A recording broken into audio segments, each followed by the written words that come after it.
Dear students, आज के इस लेक्चर में हम 10वीं क्लास का गणित का चौथा अध्याय द्विघात समीकरण की प्रश्नावली 4.4 के बारे में बेसिक जानकारी हासिल करेंगे। इसी प्रश्नावली के उदाहरण करेंगे तथा प्रश्नावली 4.4 का प्रश्न एक सभी भागों सहित हल करेंगे। तो बेसिक जानकारी में हम यहाँ पे दो बातों पे डिस्कस करने वाले हैं। पहला है विविकत कर और दूसरा है मूलों की प्रकृति। इसको बोलते हैं इंग्लिश में डिस्क्रिमिनेट। एक तो डिस्क्रिमिनेट पे और दूसरा हम नेचर ऑफ रूट्स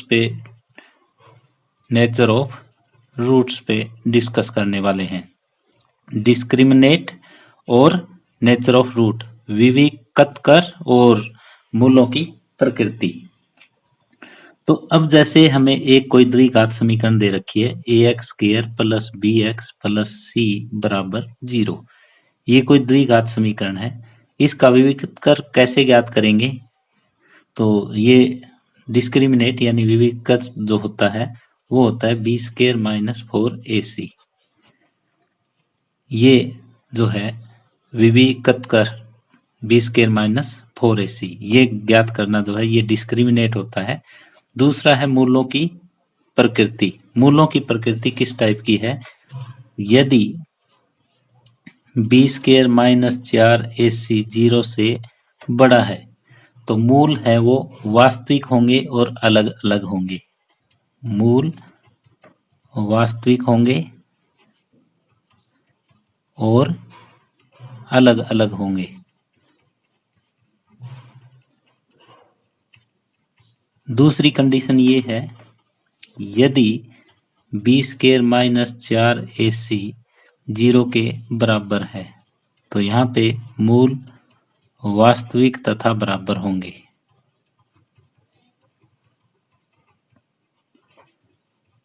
अगर बराबर है 0 के तो मूल बराबर होंगे और वास्तविक होंगे। एक कंडीशन और है तीसरी, यदि b² माइनस 4ac 0 से छोटा है यानी नेगेटिव है तो मूल अवास्तविक होंगे। यानी डिस्क्रिमिनेट डी से इसको संबोधित किया जाता है। डी जो है वो b² माइनस 4ac विविकत, और यदि आपका विविकत कर 0 से बड़ा है तो मूल वास्तविक होंगे और अलग अलग होंगे। यदि डी आपका 0 के बराबर है तो मूल वास्तविक तथा बराबर होंगे। यदि b² माइनस 4ac 0 से छोटा है तो मूल अवास्तविक होंगे। तो ये आपको याद रखना है इस प्रश्नावली के लिए। तो अब हम कुछ उदाहरणों पे विचार कर रहे हैं। पहले हम उदाहरण नंबर 16 लेंगे, उसमें आपको ये जो मैंने थ्योरी बताई है ये अच्छी तरह से क्लियर हो जाएगी। अब उदाहरण नंबर 16 है, द्विघात समीकरण 2x² माइनस 4x प्लस 3 बराबर 0 का विविकत कर ज्ञात कीजिए और फिर मूलों की प्रकृति ज्ञात कीजिए। तो यहाँ दिया गया जो समीकरण है, दिया गया समीकरण वो मेरे पास है 2x² माइनस 4x प्लस 3 बराबर 0। सबसे पहले इसकी तुलना करेंगे हम किसके साथ? जो हमारी द्विघात स्टैंडर्ड इक्वेशन है उसके साथ। ax² plus bx plus c बराबर 0 से करने पर ये करेंगे तो a बराबर 2 आ जाएगा, b बराबर माइनस 4 आ जाएगा और c बराबर 3 होगा। अब हमें d ज्ञात करना है b² माइनस 4ac, यानी d हो जाएगा माइनस 4 का वर्ग माइनस 4 गुणा 2 गुणा 3, तो 16 माइनस 4 दूनी 8 दिए 24, ये आ जाएगा माइनस 8। ये 0 से छोटा है। जब b² माइनस 4ac 0 से छोटा आ जाए तो उस समय मूलों की प्रकृति कैसी है? मूल जो है वो अवास्तविक होंगे। यहाँ मूल अवास्तविक होंगे, यानी कोई भी वास्तविक मूल इस समीकरण का नहीं है, ये कह सकते हो। तो इस तरह से उदाहरण नंबर 16 कंप्लीट हुआ।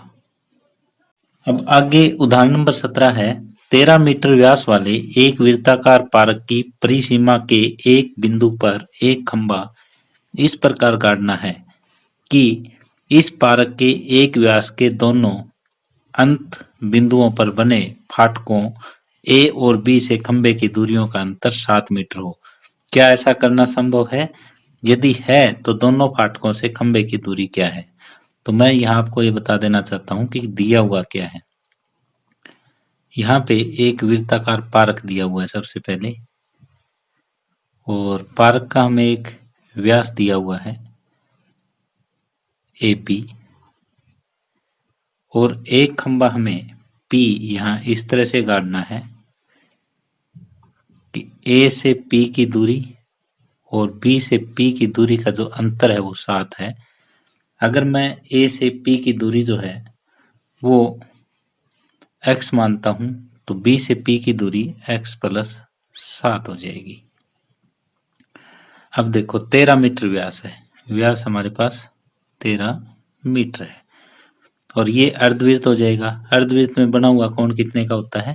90 डिग्री का। तो क्वेश्चन हमें समझ आ चुका है कि ये एक समकोण त्रिभुज बन जाएगी। समकोण त्रिभुज में कर्ण का वर्ग जो है वो लंब का वर्ग प्लस आधार का वर्ग इसके बराबर होता है। तो यहाँ पे दिया हुआ क्या है? हमें एक वृत्त दिया है जिसका व्यास AB 13 सेंटीमीटर है। अब हम एक बिंदु P वृत्त की परिधि पे लेते हैं। अब एक बिंदु P वृत्त की परिधि पर खंभे के रूप में लेते हैं।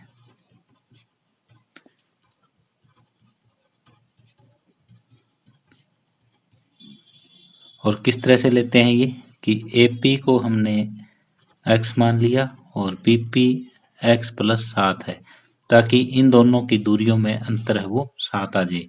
अगर इसमें से ये घटाते हैं तो अंतर क्या है? 7 है। अब AP व्यास है तो APB जो त्रिभुज होगी वो समकोण त्रिभुज होगी। AB वृत्त का व्यास है, इसलिए एंगल APB बराबर 90 डिग्री। ये अर्धवृत्त का कोण है, इसलिए ये 90 डिग्री है। अब ये होगा कि AP square plus BP square is equal to AB square. ये पाइथागोरस थ्योरम।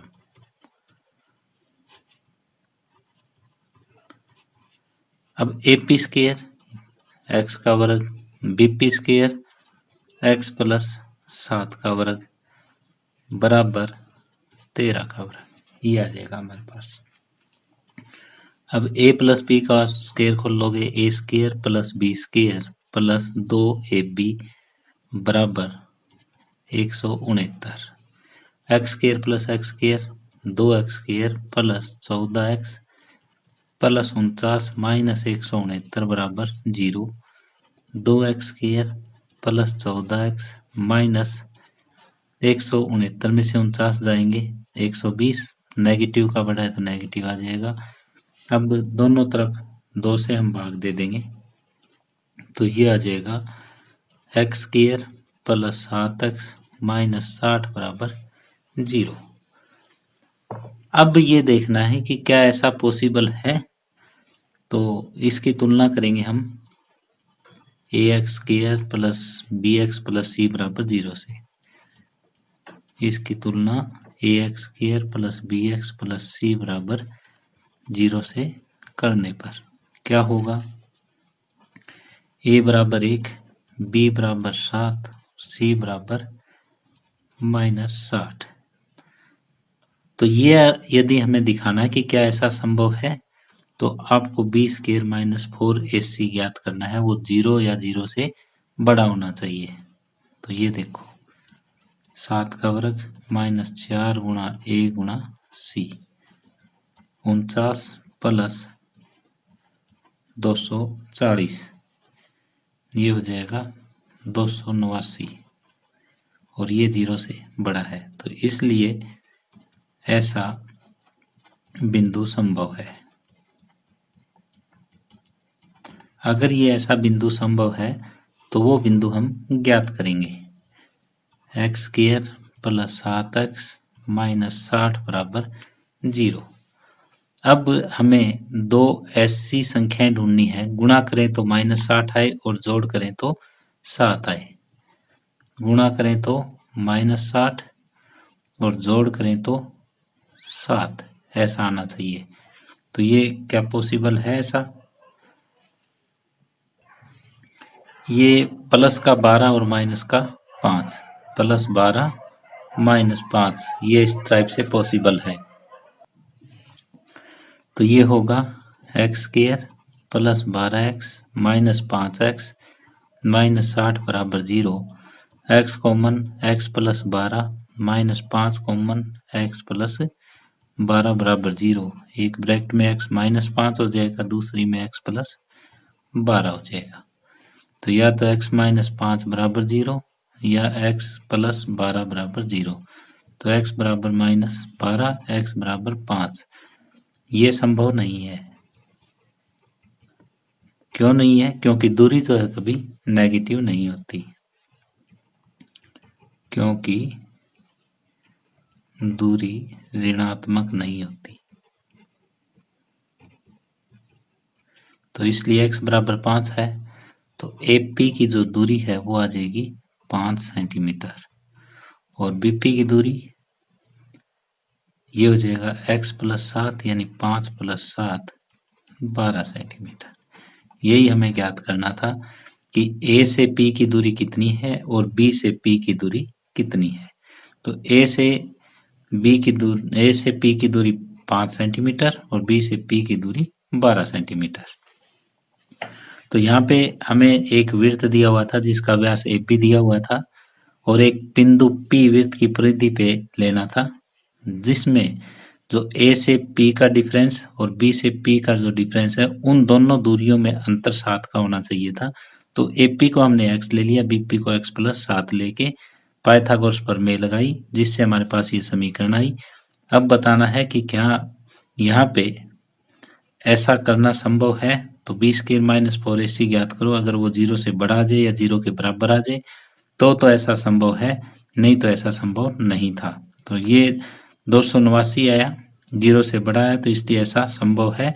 तो हमने गुणनखंड के द्वारा x के मान ज्ञात किए, एक 5 आया, एक -12, लेकिन जो दूरियां हैं वो ऋणात्मक नहीं होती, इसलिए -12 जो संभव नहीं है। x का मान आया 5, तो AP 5 है, BP 12 सेंटीमीटर आ जाएगा। तो इस तरह से उदाहरण नंबर 17 कंप्लीट हुआ। अब उदाहरण नंबर 18 है, समीकरण 3x square minus 2x plus 1/3 बराबर 0 का विविकत कर ज्ञात कीजिए और फिर मूलों की प्रकृति ज्ञात कीजिए। तो जब भी हमें विविकत कर ज्ञात करना है तो बी स्क्वायर माइनस 4ac हमें ज्ञात करना होता है। विविध कर यानी डिस्क्रिमिनेट, तो डिस्क्रिमिनेट होता है बी स्क्वायर माइनस 4ac। तो दिया गया समीकरण हमारे पास है 3x square minus 2x plus 1/3 बराबर 0। अब इसकी तुलना हम करेंगे ax square plus bx plus c बराबर 0 से करने पर। अगर ये करेंगे तो क्या आ जाएगा, a के बराबर 3 आएगा, b बराबर -2 आएगा और c बराबर 1/3 आएगा। अब विविकत कर यानी d, यहाँ पे आप लिख सकते हो विविकत कर d बराबर होता है बी स्क्वायर माइनस 4ac। तो ये होगा -2 का स्क्वायर, माइनस में 4, a की जगह 3 और c की जगह 1/3। तो 3 से 3 कट जाएगा, 4 माइनस 4 ये हो जाएगा 0। तो इसलिए जो हमें समीकरण दे रखी है उसके मूल वास्तविक तथा बराबर होंगे। अतः समीकरण के मूल वास्तविक तथा बराबर होंगे।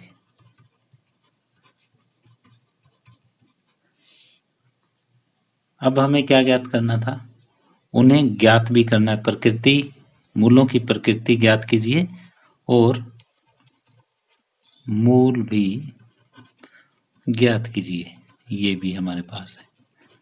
तो मूल अगर ज्ञात करने हमें, तो ये जो बटे में 3 है, 3 से गुणा कर लो, तो ये हो जाएगा 9x² माइनस 6x प्लस 1 बराबर 0। गुणा करें तो प्लस का 9 आए और जोड़ करें तो -6 आए, तो -3 और -3 यहाँ फैक्टर बन जाएंगे। 9x² minus 3x minus 3x plus 1 बराबर 0। तो यहाँ से 3x कॉमन, ये होगा 3x minus 1 common, 3x minus 1 बराबर 0। तो एक ब्रैकेट में 3x माइनस 1, दूसरी में भी 3x माइनस 1, क्योंकि ये दोनों बराबर है, ये कॉमन आ जाएंगे। दूसरी ब्रैकेट में 3x माइनस ये आ जाएगा जो बाहर है। तो अब यहाँ से देखो हम क्या करें, 3x माइनस 1 बराबर 0, 3x माइनस 1 बराबर 0। तो x की वैल्यू यहाँ से उधर जाएगा 1 और बटे में 3, x बराबर 1/3। अतः दोनों मूल 1/3 तथा 1/3 है। दोनों मूल 1/3 और 1/3 होंगे। तो यहाँ पे हमें एक समीकरण दे रखी थी, विविकत कर ज्ञात करना था, इसके बाद मूलों की प्रकृति ज्ञात करनी थी और फिर वो मूल भी हमें ज्ञात करने थे।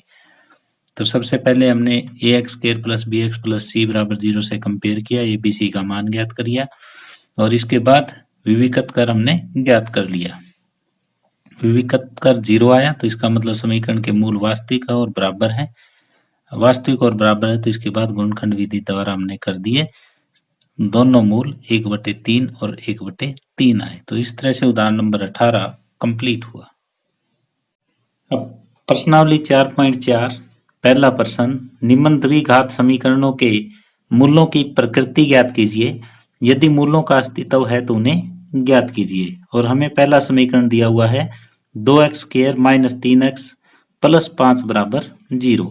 तो यहाँ मूलों की हमें प्रकृति ज्ञात करनी है, तो इसकी तुलना किससे करेंगे, ax² plus bx plus c बराबर 0 से करने पर। तो यहाँ a के बराबर 2 है, b बराबर -3 है और c बराबर 5 है।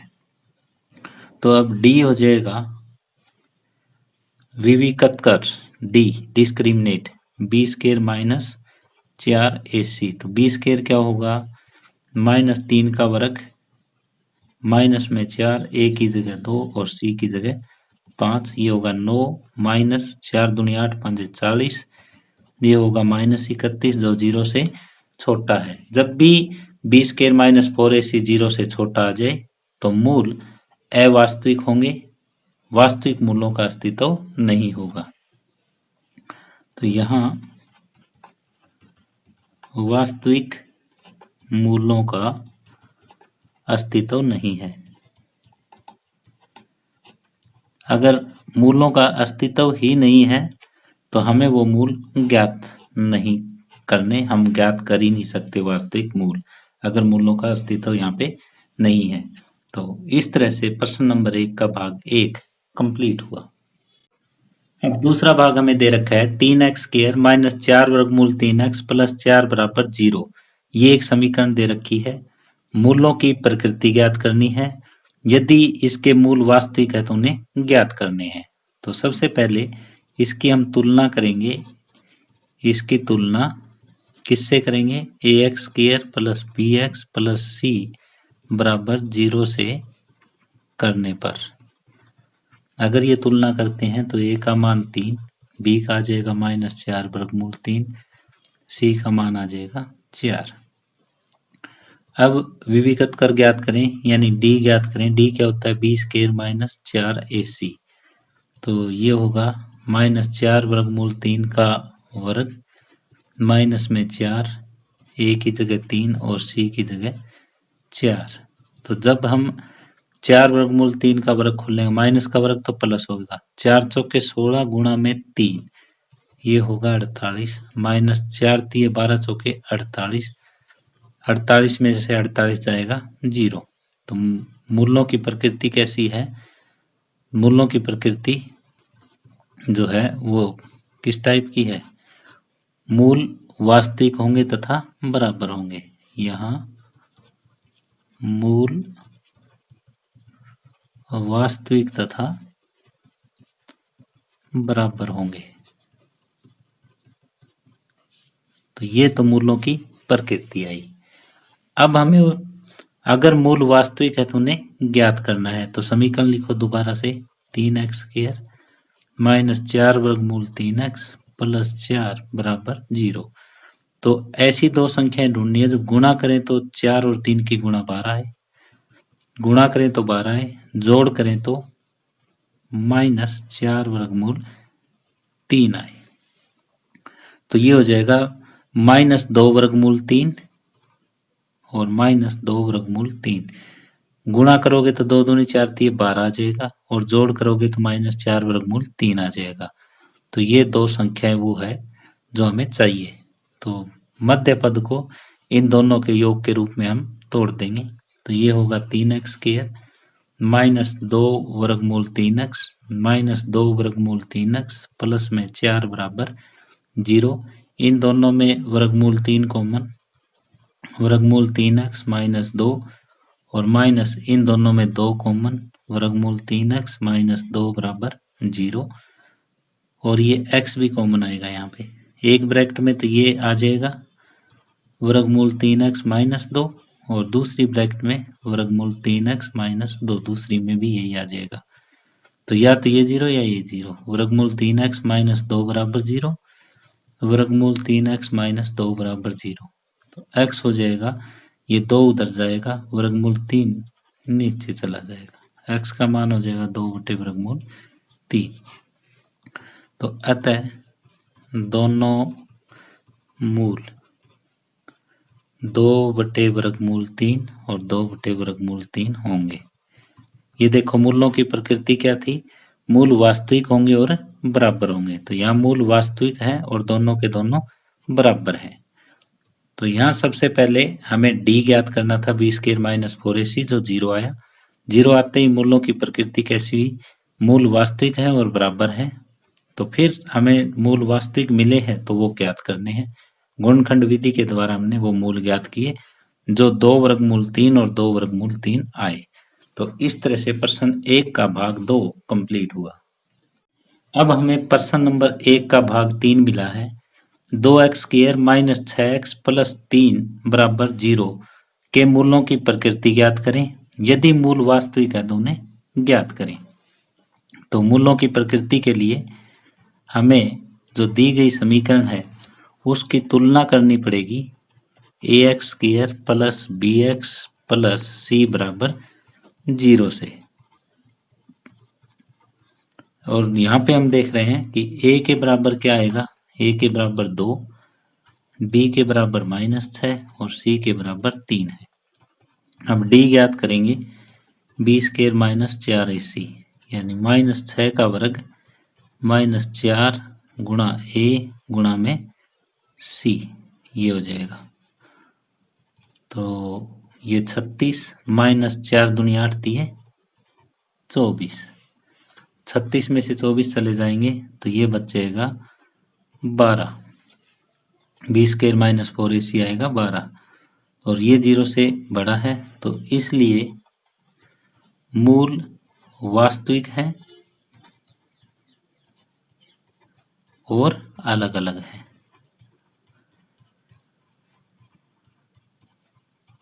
अगर 0 के बराबर हो जाता तो मूल वास्तविक और बराबर आते। अब मूल वास्तविक भी है और अलग अलग भी है।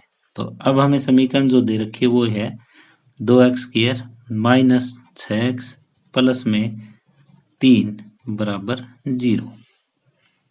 अब हमें दो ऐसी संख्याएं ढूंढनी है जो गुणा करें तो 2 और 3 की गुणा कितनी 6 आए, और जब उनका जोड़ करें तो भी 6 आए और वो नेगेटिव साइन के साथ आए। तो ऐसी मुझे कोई दो संख्याएं नहीं मिल रही। तो अगर नहीं मिलती तो द्विघाती सूत्र का प्रयोग हम यहाँ पे करेंगे। द्विघाती सूत्र होता है x बराबर minus b plus minus b² minus 4ac बटे 2a।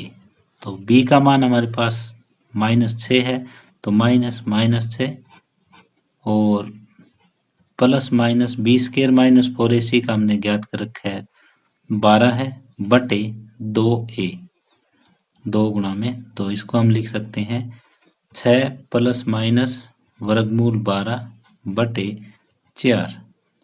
तो इस 12 को देखो क्या लिखें हम, इसको लिख सकते हैं 6 ± 4 गुणा में 3, 12 को ये लिख दिया, और ये हो जाएगा 4 का वर्गमूल 2, 6 ± 2 वर्गमूल 3 बटे 4।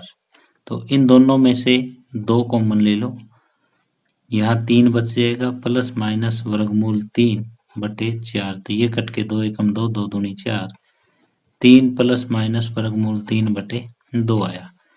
तो x का मान एक तो ये आ जाएगा 3 प्लस वर्गमूल 3 बटे 2, और एक आ जाएगा 3 माइनस वर्गमूल 3 बटे 2।